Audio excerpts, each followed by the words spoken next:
এখন ঘড়ির কাঁটায় বেলা 1:30 বেজে গেছে, 2টো বাজে মনে হয়, বা 2টো বেজে গেছে। দুপুর 2টোর সময় আমরা কি খাই দেখছো?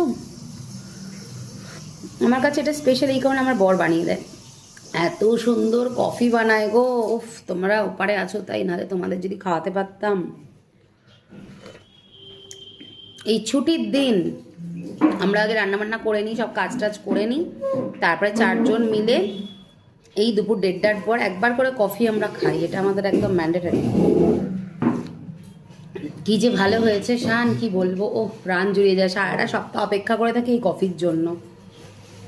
সারাটা সপ্তাহে আমরা কিন্তু কফি খাই না, আমরা মোটামুটি এরকম ছুটির দিন পেলে পরে, ছুটির দিন পেলে পরে এই ছুটির দিনেতে একদম 4জনে মিলে বেলা 1:30টার পর, 4জন না 5জনও হয়ে যায় কখনো কখনো, কারণ মাসি, যে মাসি আর কি আসেন আমাদের বাড়ি হেল্পিং হ্যান্ড, তো ওই মাসিও থাকে। আজকে মাসি আসেনি তাই, তো সবাই মিলে বসে আমরা কিন্তু কফিটা খাই। আর যখন খুব গরমকাল, খুব গরম পড়ে, সেই গরমের সময় তো আর কফি খাই না, তখন সবাই মিলে বসে চা খাই। এখনও তো ঠান্ডার আমেজটা আছে, কফি তো খেতেই হবে।